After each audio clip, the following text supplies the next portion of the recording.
So let's talk about this most recent brake recall on the Toyota Tacoma. It started out on the 2024s, and then it seems to have carried over onto the 2025s. And in the beginning, Toyota mentioned that it was for those that only had the, I guess, 17-inch wheels. And the problem is that the brake line kind of protrudes into the wheel cavity area, if you will, so that when the tire's spinning, or the wheel is spinning, if stuff gets wedged in there, you know, like ice and mud or whatever, it could cause the brake line to fail, and thus you'd have a brake problem, right? So they sent out a notice a little while back, and it's been quite a while actually, several months. And I finally received the safety recall notice remedy. Now, this means that I could actually take the truck in and have it repaired, or at least contact the dealership to do that. And I know there was a little bit of frustration in the beginning because Toyota kind of started doing this in phases. In other words, they weren't letting everybody go in to have their truck fixed right away. So I guess I would have been one of them. Now, let me say first off, I don't own this truck anymore. This was my previous 2025 Tacoma. It was a TRD off-road.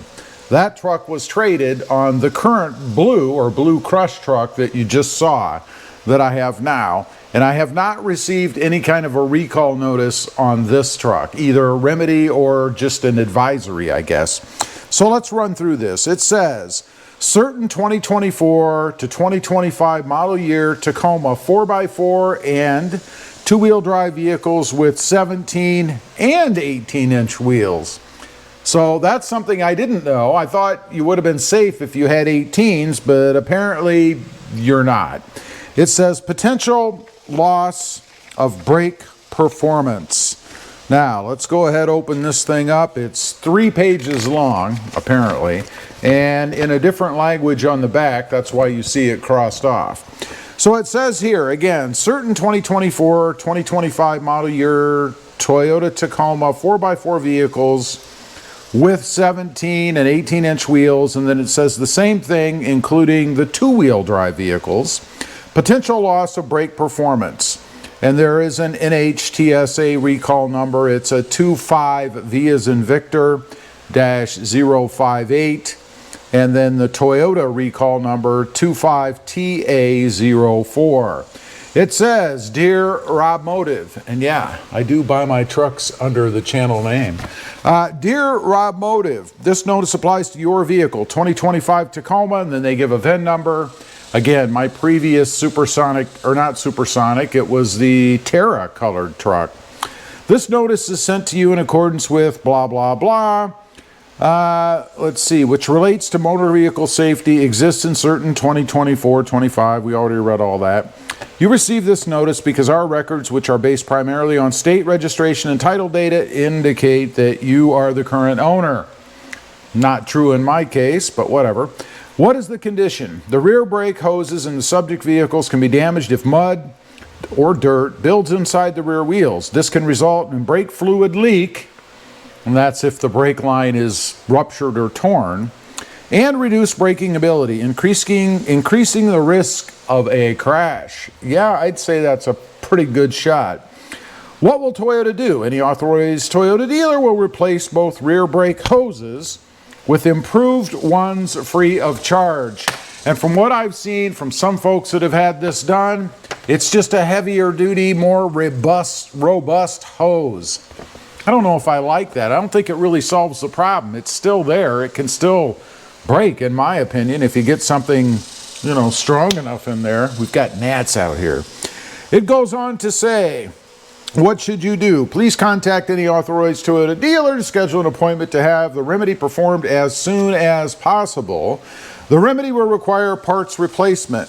We recommend you contact your dealer to schedule an appointment in advance to confirm parts availability. I would always do that. And minimize your inconvenience. Your local Toyota dealer will be more than happy to answer any of your questions. And then they give different ways to get a hold of dealerships, find dealerships, and also verify that your truck with its 17-digit VIN number is included. The second page says, this remedy will take approximately 2 hours. However, depending on your dealer's work schedule, it may be necessary to make your vehicle available for a longer period of time. I have heard anywhere from 3 to 6 hours to have this done. Of course, it depends on the dealership's schedule and their load and all of that, but this 2-hour thing, I think, is a pipe dream. Until the remedy is performed, Toyota recommends avoiding off-road use until the remedy is performed. If this is not possible, follow the owner's manual guidance to clean the rear wheel areas after every off-road use. Well, you just hope that something doesn't happen in the meantime, right? If you experience a long brake pedal stroke or a brake warning lamp illumination, your vehicle may be experiencing symptoms related to this safety recall. Please schedule an appointment with any authorized Toyota dealer immediately. If the vehicle is experiencing the condition described and you aren't able to drive the vehicle to the dealership, please contact your local authorized Toyota dealer who will arrange for vehicle pickup. Now, interestingly, they don't say that that's free, but I'm going to assume that it is. And then it goes on to talk about what to do if you previously paid for repairs to have this done yourself. With proof of all of that, of course, you can be reimbursed for that. What if you're not the owner? Well, yeah, is that really a big concern? I mean, I'm not the owner anymore. Toyota should be taking care of this themselves as far as I'm concerned. And then the final page gives a customer reimbursement checklist. And I wonder, is there anybody out there who has ever had recall eligible work done themselves that they paid for before Toyota actually issued the recall or offered to pay for it, I suppose? And how was that process?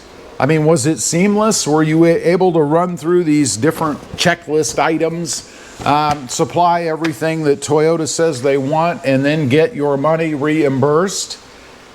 I don't know. I would hope it would be that easy. It certainly should be that easy. But I just wonder if in the real world, if anybody's ever experienced that and how it went. Leave a comment down below, let me know. Also, if you've had this recall done, and I know there are several people that have, what was the time? How long did it actually take, and how was the process? You know, I've heard of one, and only one instance, where somebody had it done and then they had problems after the fix. So potentially they weren't having any issues before, they had this done, and now they have issues. It figures, right? Anyway, let me know. Let me know if you've had it done. I'd be curious to know. Thanks for watching. Stay safe out there. Bye.